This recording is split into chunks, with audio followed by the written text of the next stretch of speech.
Imagine you're a teenager and your mom's forbidden you from eating chocolates. She's not going to announce the day and time she's going to check your teeth for brown stains, is she?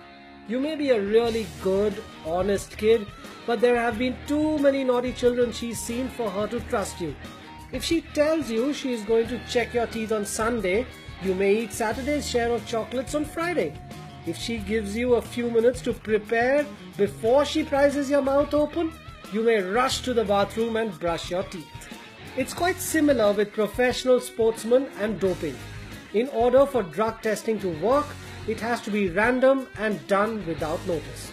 For many drugs, there's only a short window of time in which they will show up, and there are many ways of hiding illegal substances in your body.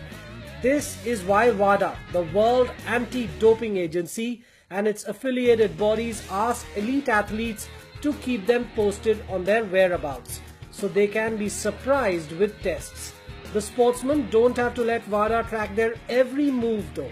They specify an hour every day for the next few months when they will be at a particular place when they can be checked. Say an athlete tells WADA he's going to be at his home from 8 a.m. to 9 a.m. every day. The authorities can turn up on any day and he has to be there, ready to take a doping test. If he's not, he gets 1 strike. 3 strikes and he's out. If he doesn't specify a time, that counts as a strike too. Andre Russell, the West Indies cricketer, failed to specify his whereabouts on 3 separate occasions, which is why he's been banned for a year. Here's a bunch of excuses you can't make if you don't file your whereabouts or are not at the place you said you'd be at. Oh, I just didn't know where I'd be. I have such a busy life. Athletes have to take responsibility and be vigilant in making themselves available for testing to kick doping out of sport. What's the big deal if I didn't file my whereabouts? You can just test me right now. How do we know you haven't brushed your teeth in the meanwhile, or that yesterday's traces will still be there today? I know I'd said I'd be at the gym at 6, but it was closed.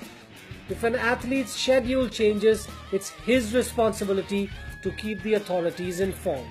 There are some excuses though that have been considered valid. I was exactly where I said I'd be, you just didn't look hard enough. This is how British cyclist Lizzie Armistead saved herself from missing the 2016 Olympics. When testers showed up at her hotel, her phone was on silent, so she didn't respond to their calls. But they could have checked what room she was in, so her appeal against a ban was successful. I was home, I just didn't hear the doorbell. This seems to have worked for a number of American cyclists back when Lance Armstrong was still a hero.